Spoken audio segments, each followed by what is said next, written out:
I am going to go ahead and get started with a land acknowledgement, and I'll just mention that my name is Seth Spencer, and I'm the Teach Climate Network Coordinator for Climate Generation, and I will be hosting the workshop, but I'm definitely not the presenter tonight. Climate Generation does begin every presentation that we do with a land acknowledgement, and we take time to acknowledge the native land we're on because one of the effects of genocide and colonization is that it can be easy to forget that we are still occupying this land, and that indigenous individuals and communities are still alive and leading change in our world. We also recognize the tremendous resilience and innovative climate solutions that are created by these communities, and we seek to raise up their voices in climate change education. We are proud of the incredible diversity of our country and know that our vision for an equitable future will only be achieved when people are working together, bridging experiences and expertise from across the globe.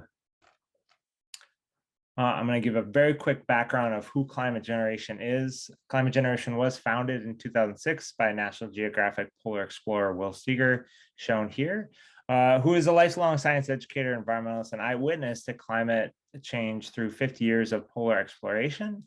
And Will really believed in the power of personal connection and storytelling around climate change. So that is one of our goals anytime we do a workshop, is to make that personal connection. And then our vision is to ignite and sustain the ability of educators, youth, and communities to really jump in and challenge the systems that perpetuate the climate crisis. And we believe we will achieve this through these three overarching visions, which is overcoming science and climate disinformation, centering anti-racism and systemic equity, and then, of course, personalizing and localizing climate change action. We are going to now jump into tonight's presentation on overcoming barriers to teaching about climate change. And I'm going to pass it over to our wonderful presenter tonight. And I want to say thank you so much for joining us tonight, Andy. Yeah, take it away. All right. So as Seth said, my name is Andy Epton. I'm originally from South Carolina, and I'm a graduate of Clemson University with a Bachelor of Science degree in geology. I started teaching in Virginia, and I mentioned where I'm from and where I started teaching simply to acknowledge that I understand what it's like to have barriers thrown at you. I taught in Dead Red, Southwestern Virginia for about 8 years. So there are some barriers there that I've encountered, both in the learning of climate change or the learning about climate change, as well as in the teaching of climate change. So I started teaching in Virginia. I didn't go to school to be an educator, it just kind of stumbled upon me. Happy that I made this choice. I'm currently teaching in Michigan at the Henry Ford Academy in Dearborn, Michigan. It's a very unique public charter school situated right in the Henry Ford Museum, and it becomes it serves as part of our classroom. And I kind of call it sometimes to my students the museum dedicated to climate change, because we have all these cars and planes and other vehicles sitting out there on display, on exhibit in the museum. And then we have things like the oldest surviving Newcomen steam engine in the world, just right outside my classroom, essentially. So it is essentially power and transportation, which are two big sectors for climate change. And so I like to call it the Museum for Climate Change here, not in the best of terms, but that's just kind of what I refer to it sometimes with my students. I teach earth science, environmental science, and astronomy. And I'll tell you a little bit more about my introduction into environmental science from earth science in just a little bit. And I've been an NCSE, National Center for Science Education, teacher ambassador since 2019. The Teacher Ambassador Program was kind of created to facilitate helping teachers across the country learning more about things like evolution, climate change, and the nature of science. So I'm one of their, I guess you could call it, climate change teacher ambassadors. And so doing things like this is exactly what we signed on to do. is to help other people understand climate change, again, as well as evolution and nature of science. So if you have any questions about any of those things, feel free to contact NCSE, and we'll try to get you in touch with somebody who can definitely help you out in that regard. Now, my personal climate change background is a little bit different than I guess most people. I didn't actually start by teaching climate change. When I first became a science teacher, I didn't teach climate change at all. My first year teaching, I was so caught up in trying to teach what I needed to teach that climate change wasn't really on my high on my radar, or high on my list of priorities. And if it wasn't something in the standards back in Virginia, I definitely wasn't trying to teach it because my job was on the line if I didn't get them through the standards that I was supposed to get through.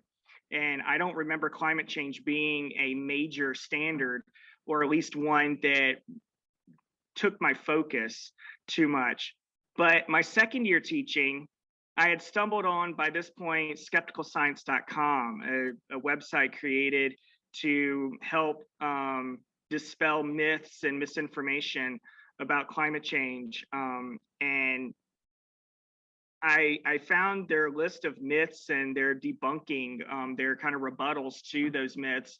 And I remember this one particular day, it was just like 20 minutes of class, but I pulled up the list of myths and I went through them kind of one by one for about, I don't know, 10 or so of them. There's hundreds, but I went through the first 10 and just kind of did my own little debunking based on what we learned in class.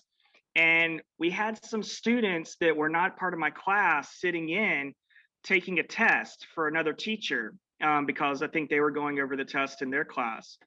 And why she sent them to a class that was actively teaching is beyond me, but she did.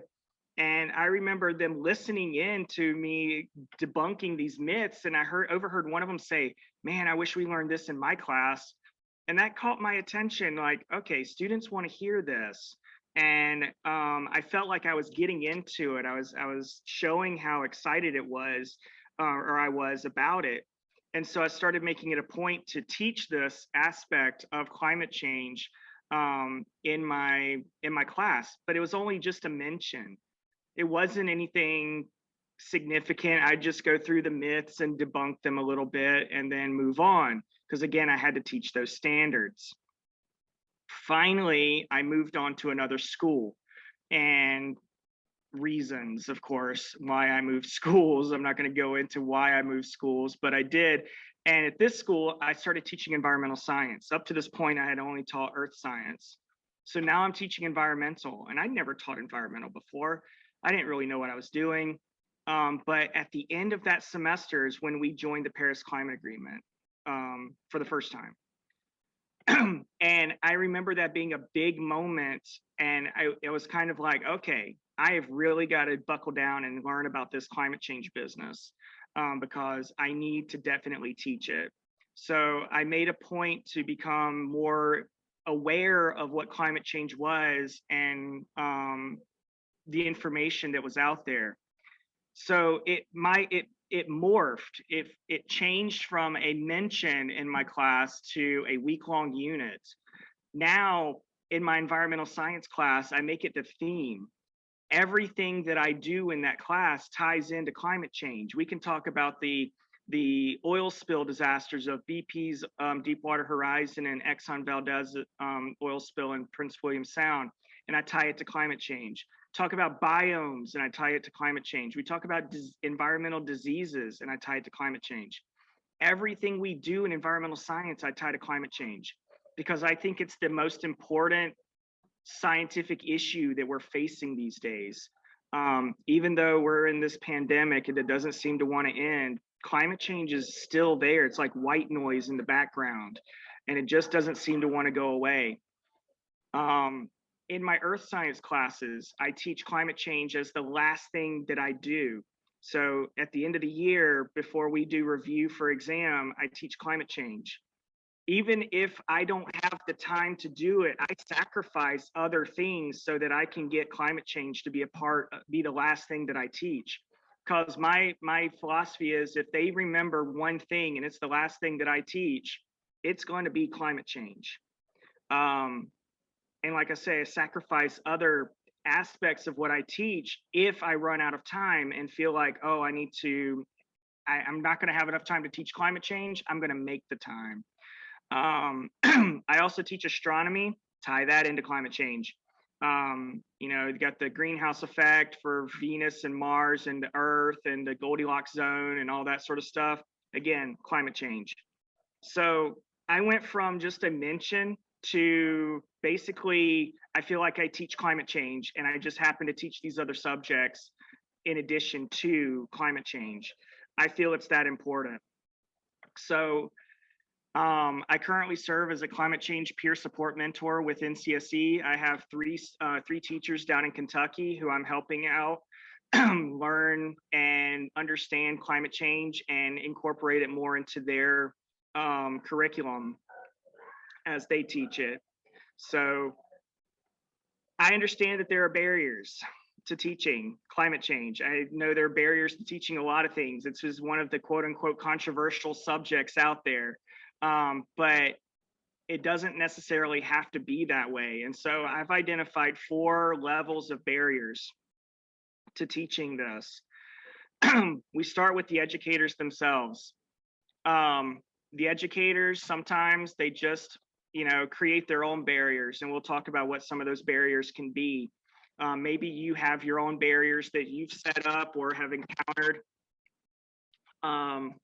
Again, that is specific to you. And hopefully we can come up with some solutions for that. Also, then we have next up is the school related or the school generated barriers. This is admin and, higher ups to admin.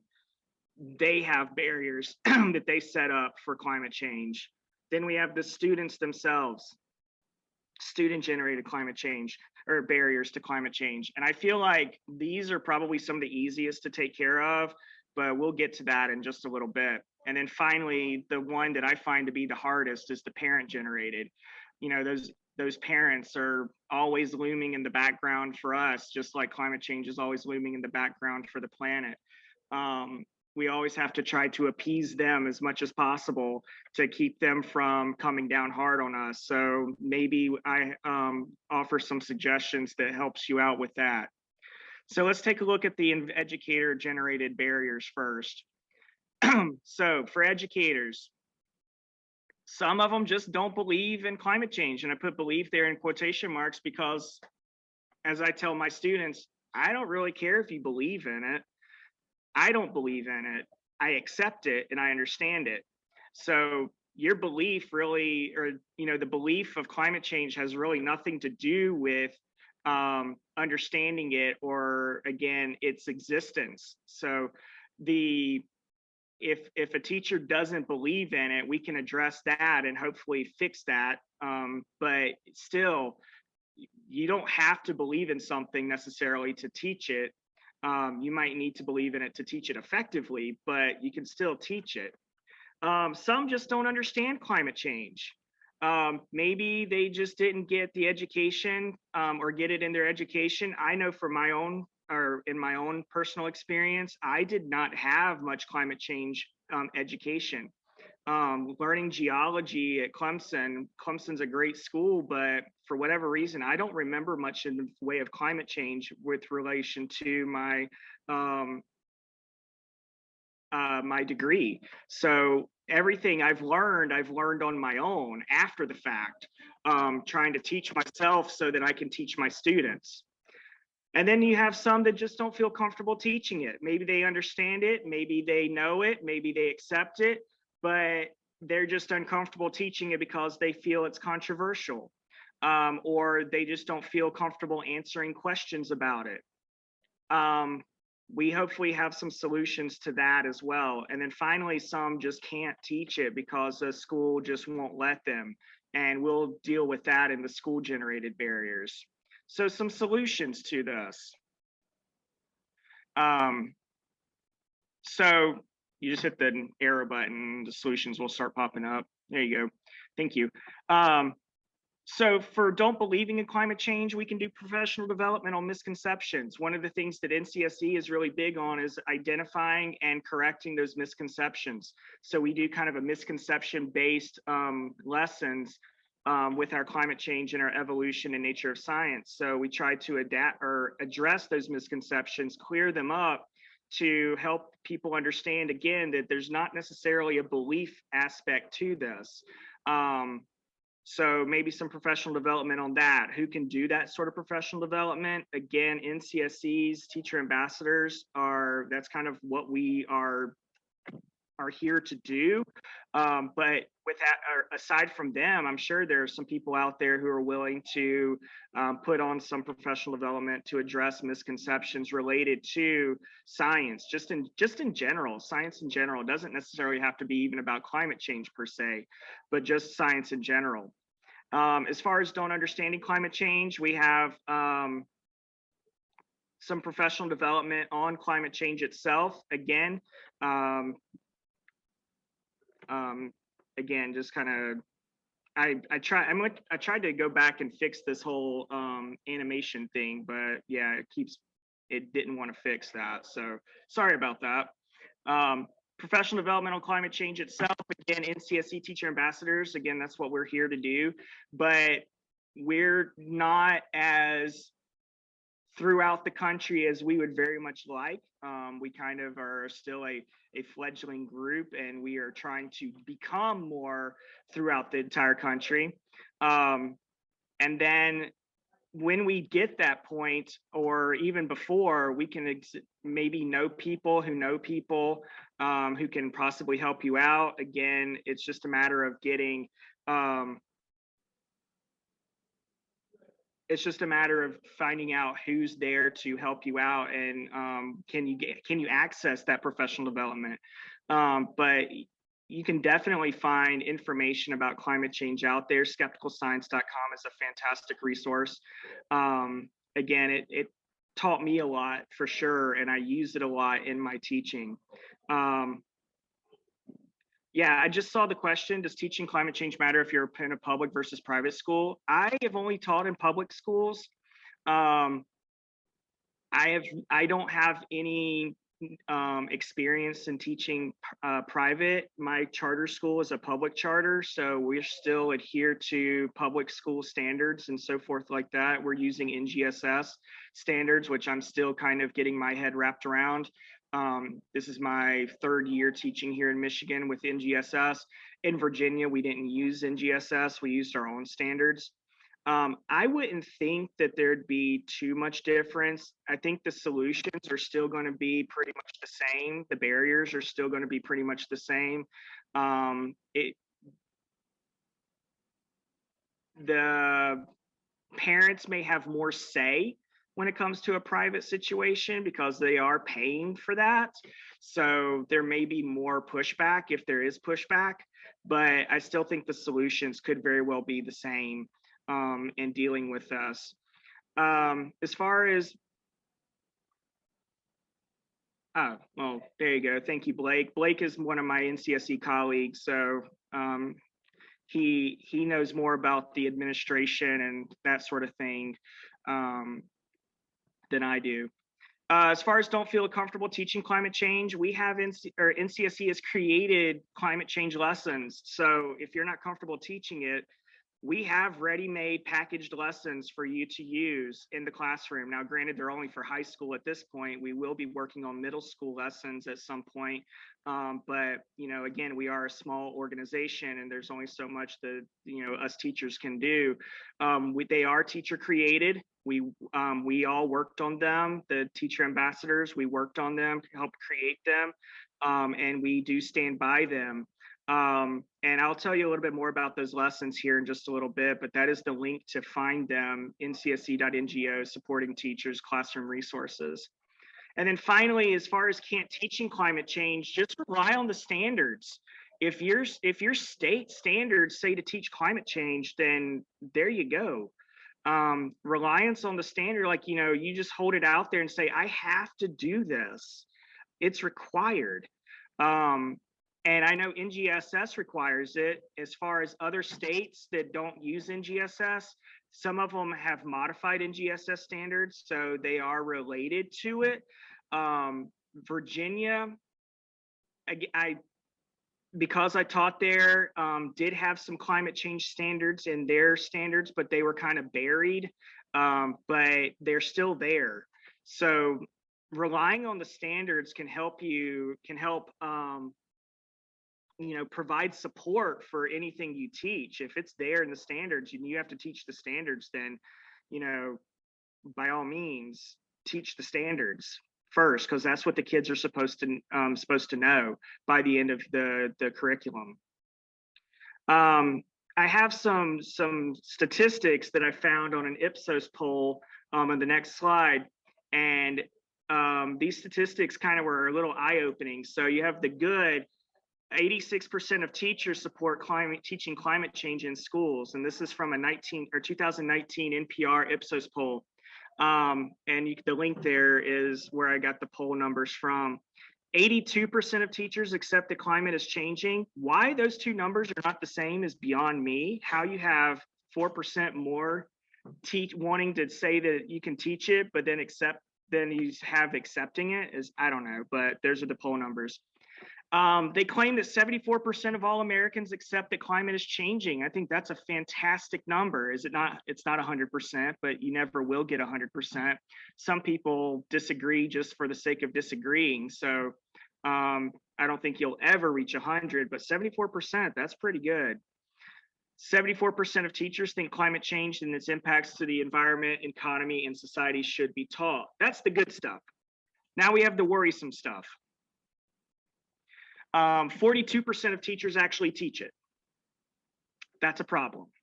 So even though 86% support teaching it, 42% actually do it. Of those that don't do it, so 58% of the polled teachers, 65% of those say it's not part of their subject area, which I can take any subject area and tie climate change into it. I think they're just not being creative enough, in my personal opinion. And I'm sorry if you're one of those teachers, but we can tie climate change into almost everything. ELA, sometimes they need to read technical papers, then pick a climate change one. Social studies history, learning about the Industrial Revolution. Why can't you mention climate change as a result of the Industrial Revolution? If you got to teach it anyway, might as well. That's when it kind of got started. Math, climate change numbers, graphing. I mean, it's there. We can incorporate it into every subject. Cross-curricular. That's like the buzzword right now. So cross-curricular all day long with that, because climate change applies to everything. It is not just the realm of science. It does apply to everything. 56% of those who don't teach it feel uncomfortable answering questions about it. And again, there's that comfort level thing. I freely admit when I first started teaching it, I was a little uncomfortable, but that didn't stop me from teaching it. It just meant that I needed to learn more about it. Yes, it kind of took me out of my comfort zone initially, but once I taught it and started teaching it, becoming more and more confident as I went, it became easier and easier and easier to answer those questions, especially those hard questions that we get. But even then, I still get some questions sometimes where I just answer, I don't know. And I think some of us teachers get into the habit of not saying, I don't know. We're afraid that if we say that, then, we lose that expertise,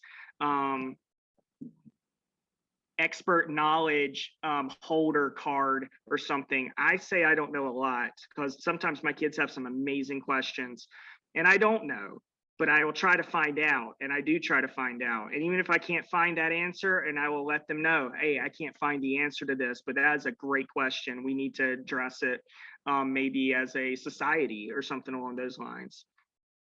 A few more numbers here. 18% of those who don't teach it claim their schools don't encourage teaching about climate change. That's that they can't. Again, that goes to the admin, which is our next section here. So schools, admin, barriers. again, don't believe in climate change. So many people bring their personal opinions and their personal beliefs and help them color what they're doing. Now, I freely admit I use my personal beliefs and personal opinions all the time in the classroom, but I do so under the guise of this is backed up by science, not I'm this is what I believe, so this is what we're going to learn. Science has my back on this. Science has supported me on this. The problem is when you have where science is not supportive and you can't teach it because again somebody upper in the upper echelon of things doesn't believe in it, that becomes a problem. Won't let teachers teach climate change. Again, there's that they can't teach it. We can address that. And then the fear parent reprisal. Schools are in terror or completely terrified of parents these days. I freely admit I'm terrified of parents as well. I hate calling them. I hate talking to them. If I could do my job without interacting with parents, I would have a much, much, much easier time of it. But unfortunately, we can't because they are, to a degree, they hold some of the strings that we have to adhere to. So how do we solve these problems or get around these problems? So some of the solutions include, professional developmental misconceptions. Admin doesn't have, or it's, professional development isn't only for teachers. Admin has to go through it too. So why can't they go through some of the same professional development that the teachers go through and learn a little bit about these misconceptions so that they can change their opinions and maybe switch from, oh, I don't believe in climate change to I accept it. We need to be teaching this. Get a mini lesson on climate change to show scientific support or evidence.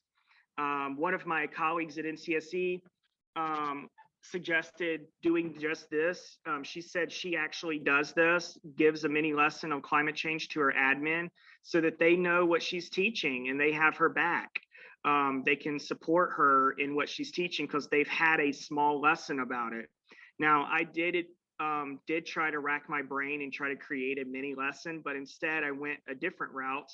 I've created a little document that has some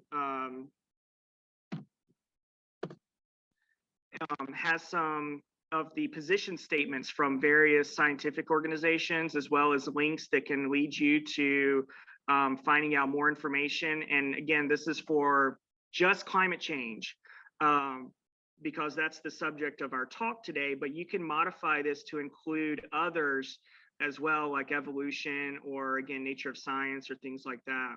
So here are the position statements. And again, I just highlighted the very first sentence of each of these statements. For the NSTA, National Science Teachers Association, they say that, again, it's an absolute, it's definite. There's a clear consensus. The NAGT, the National Association of Geoscience Teachers, recognizes, and there's 5 points that they make there. The NABT, National Association of Biology Teachers, there's their statement, and these are the position statements. This is on their websites, and that's the link there. And again, this is in that document as well. It takes you straight to the website that has their position statements. And this just shows that that science teachers across the country have formed a consensus themselves that this is definitely happening based on the science, based on the data that is out there and the evidence that's out there. This is definitely happening. And these national organizations of teachers have collectively agreed this is what's going on and this is why we need to teach it. Whether this has an impact on your administration is beyond me. Hopefully it will.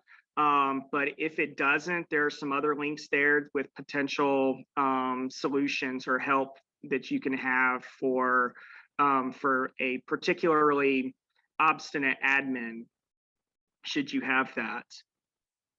Now, next up are the students. Let's see, what time is it?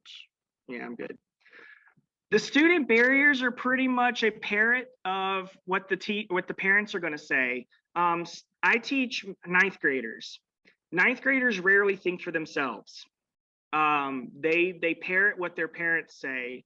Maybe you might have some upper grader or upper level grades, such as 11th or 12th graders, who are actually thinking for themselves and start coming up with, you know, they're paying attention to what their parents are listening to, or maybe they've gone off on their own and they're listening to some stuff and they come up with the solution or the conclusion, sorry, that climate change is a hoax, or they don't trust scientists or science communicators. That's wholly possible, but generally speaking, our students are parrots of their parents. They just say what their parents say. And I came across this my first year here at this particular school, when we had a mask mandate, and I had some students that were complaining about the masks. And they said that they don't work, that they let in germs, or they let in germs, but they keep oxygen out. And, a ninth grader is not going to come up with those types of statements. That's coming from somewhere else. That's coming from, again, a parent. That's coming from home. So I feel like we can address the students in a fairly simple manner, and that is through the lessons that we have created with here at NCSE. These lessons inoculate, as we like to say, against misconceptions. So they're all misconception based. And there's 5 lessons for climate change. The first one addresses what science is, and how the misconceptions for climate change have perpetuated these various myths. The second one addresses climate modeling, and it's a beautiful lesson, absolutely amazing. My colleague at NCSE did an amazing job with that one. It's brilliant, just sheer brilliance. They use climate models to see how the climate has changed, as well as the models themselves, how they've become more precise, and they still all show essentially the same thing. The temperature is going up. We are in this, it's happening, and it's probably, and not probably, it is us that's causing it. The third one is one that's near and dear to my heart because I kind of created it. I helped inspire some of the lessons or some of the activities, and kind of worked on that one. It's about the past. And not just simply the most recent past with the Ice Age. We do address the Ice Age. We have an Ice Core activity in there, but we have other activities as well that deal with the past, like the deep past. And we look at how volcanoes can both cool and heat the Earth. There's the lesson sets right there, the climate change lesson sets, the evolution and nature of science. So these are all free. They're all accessible. You do have to sign up. That's not to make you pay in the future. It's just so that we can track who's using them. We set up a registration, but other than that, they're completely 100% free. We created them for other teachers to use. The fourth climate change lesson is about climate change in your backyard, focusing on extreme weather events, how various places in our country are experiencing more and more extreme weather. And it focuses on the difference between weather and climate. And then finally, climate super solutions. We're kind of taking this from the mantra, it's real, it's us, it's bad, scientists agree, there's hope. So here's the hope. And we set up with, or kind of learn about community science. We're moving and shying away from using the term citizen science. There's too many political definitions to that word. So we, along with a lot of other people, are moving toward community science. So we're going to do community science in that lesson and help the students figure out what they can do to help mitigate and possibly come up with solutions for mitigation of climate and adaptation as well. So again, these lessons are completely free. We are still in the process of kind of vetting them in the classroom. We have some what we call curriculum field testers currently throughout the country working on incorporating these lessons into their curriculum. And if they come up with modifications or changes, we ask them to share those with us so that we can make those same modifications, and so that everybody has a chance to get a really, really good, valuable lesson on climate change, or again, evolution or nature of science. So, I'm totally biased on this, but they are really good lessons and I highly recommend them. All right, last barrier is the hardest, I think. It's the most painful. It's the parents. These are the ones that maybe don't have the education background. Maybe they didn't. Maybe they are dead red for life. Maybe they listen to a certain news station.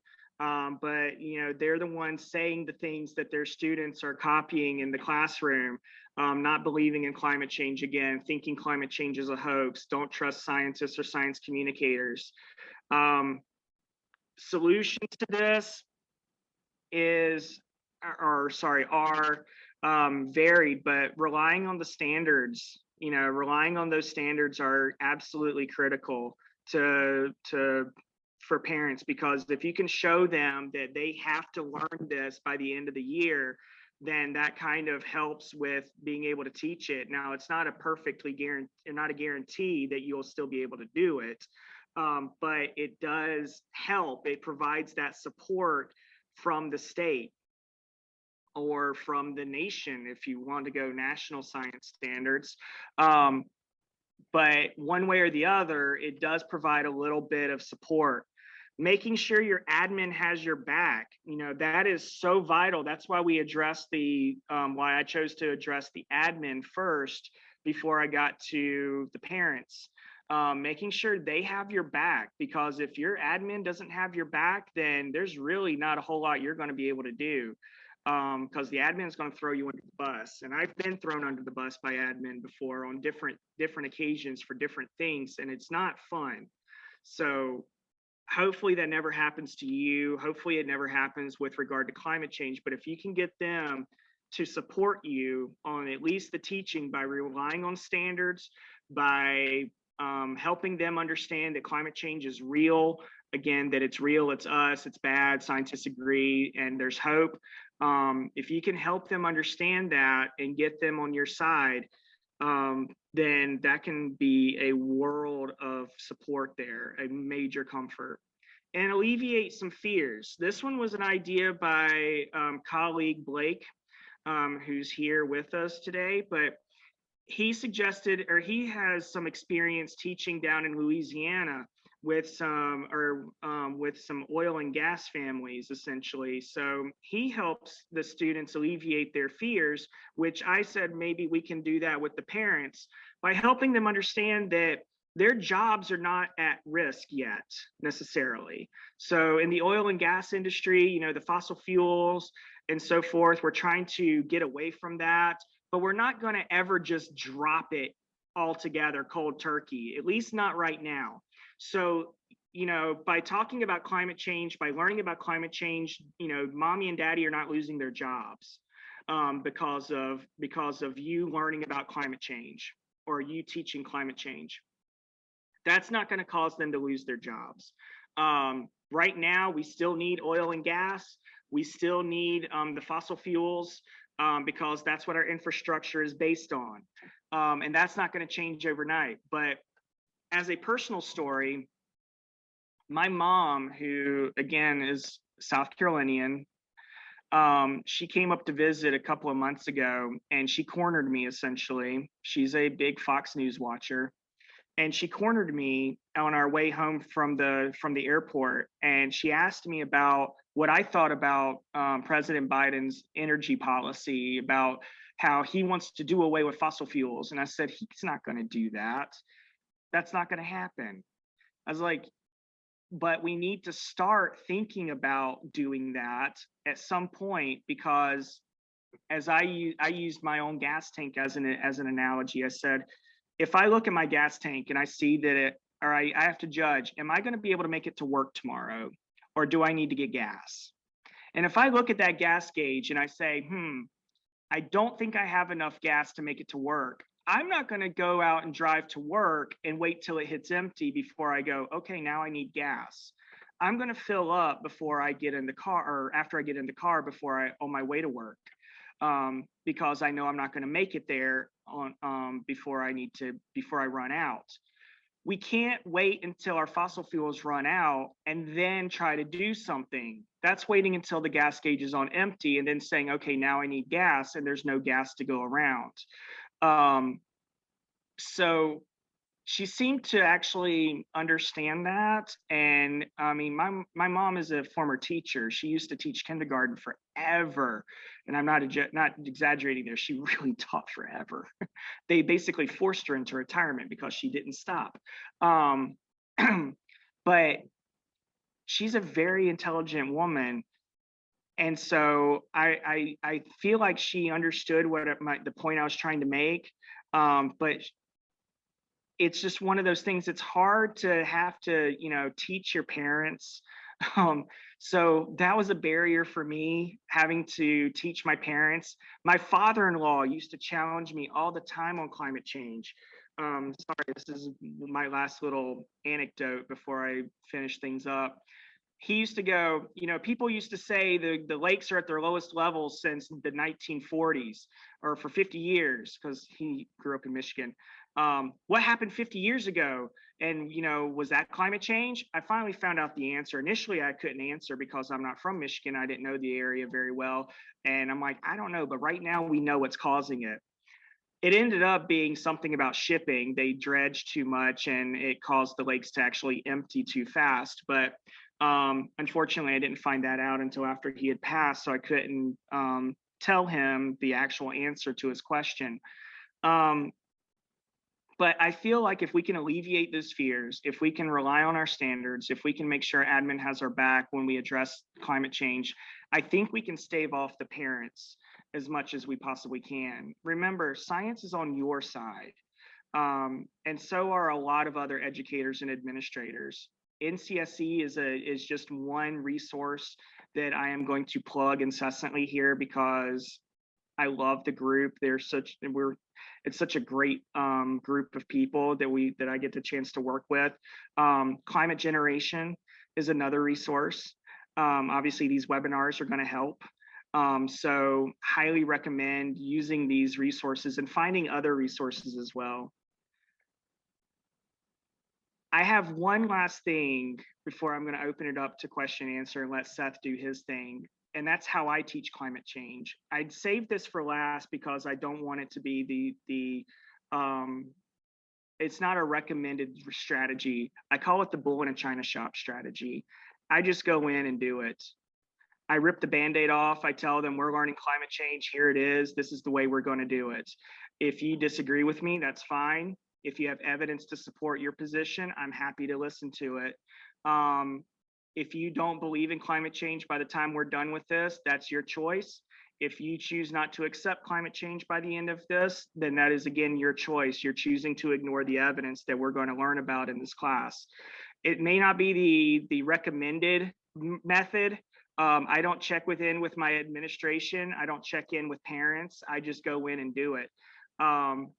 But it's effective for me because I do it. And I've had actually students who become more aware and say that they've become more aware of climate change after having my class. So again, may not necessarily be the best choice, best way to do things, but it's the way I do things. And so that's why I saved it for last, to be like, I don't do this necessarily, but it's how I do it.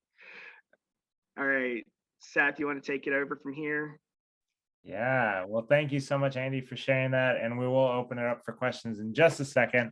I just have a couple of resources I do want to share, which is if you are not already registered for our Teach Climate Network, this is a network of educators across North America that Climate Generation supports through monthly professional development workshops, monthly newsletters based on tips, resources, curriculums, and then which culminates in our annual Summer Institute for Climate Change Education, which happens every July. But as Andy said, if you're ever looking for curriculum, definitely check out NCSE, but hopefully Climate Generation will be another place that you check out. And specifically, if you're just entering kind of that climate generation or climate change world, we just have a brand new resource called Becoming a Climate Change Educator, which is a great place to start. And as I mentioned at the beginning, I'll be sending out all of these links and a follow-up email so you don't have to write any of this down. Yeah, no worries, Antonio. Thanks so much for joining us. And I think the final thing is, feel free to join us at our next workshop, which will be on January 19th, and is going to generally focus on incorporating climate justice into your classroom, and is going to be led by educators from Zinn Education. And that's where I'm going to stop, and I'm going to open it up for questions for anything that Andy shared today. So feel free to throw it in the chat, unmute yourself. Yeah, thanks everybody. Yeah, there was a question that popped up in the chat. What grade is appropriate to start mentioning climate change? And I responded with, I personally think as early as possible, to be honest. Blake just put the NGSS mentions probably in the 3 to 5 grade band, but you know, talking about how our planet, you know, understanding how our planet works is not necessarily a grade appropriate thing. It should be something that we start learning as early as possible. Because I mean, kids are learning about science, they're learning about how the sun heats our planet, and so forth like that. It's not, I don't know how to incorporate it. I don't work with little kids, they intimidate me. But I'm sure there's some very innovative kindergarten teachers or first grade teachers who could figure out how to incorporate that into their curriculum, so that they can start addressing it then. Because honestly, the earlier the better. The more kids start hearing it and get used to hearing that it is happening, I think that it makes it easier for those of us in the upper grade levels to then teach it, because now the kids are so used to it that there's those barriers are practically gone. And now we're just working with possible educator barriers or admin barriers. But I mean, again, I'm not a little kid teacher. I have no desire to teach little kids, so I don't know how to go about doing that. But I think that it would be good to start as early as possible. Anything else?